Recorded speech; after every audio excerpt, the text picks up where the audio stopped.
সারা বিশ্বের চোখ ছিল আলাস্কায় ট্রাম্প পুতিন বৈঠকে। বড় কিছুর আশাও ছিল, তবে তেমন কিছু হয়নি। ট্রাম্প আছেন শান্তি স্থাপন করে নোবেল পাওয়ার আশায়, আর পুতিন চান ইউক্রেনের মাটির মালিকানা। নোবেলের লোভে রাশিয়াকে ইউক্রেনের অংশ দিয়ে দেওয়ার পক্ষে ট্রাম্প। বৈঠকের পর ফক্স নিউজকে দেয়া তার সাক্ষাৎকারে এমন ইঙ্গিতে এসেছে। আলাস্কায় ট্রাম্প ও পুতিনের বৈঠক হয়। ইউক্রেনি যুদ্ধ নিয়ে আলোচনা হয়, কিন্তু যুদ্ধবিরতির ঘোষণা আসেনি। পুতিন বলেন, ট্রাম্প ক্ষমতায় থাকলে যুদ্ধ হতো না। পুতিন দাবি করেন বাইডেন তাকে উপেক্ষা করেন, তাই রাশিয়া ইউক্রেন আক্রমণ করে। তিনি ট্রাম্পকে শক্তিশালী নেতা বলেন।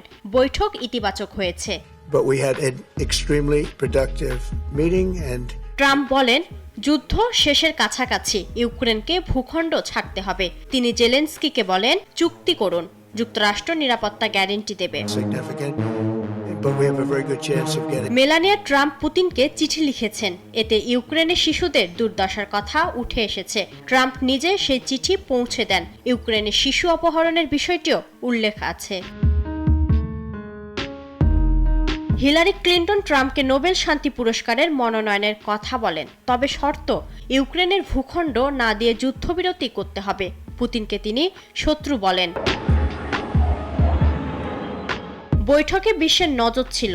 অনেকে যুদ্ধবিরতির আশা করেছিলেন, কেউ শঙ্কিত ছিলেন ইউক্রেনের উপর শর্ত চাপানো হবে, তবে কোনো চুক্তি হয়নি।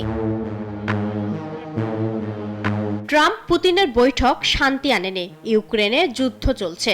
জেলেনস্কির সঙ্গে আরেকটি বৈঠকের সম্ভাবনা, তবে বলাই যায় শান্তির পথ এখনো দূরে। ইফফাত আরা মিথিলা, নাগরিক।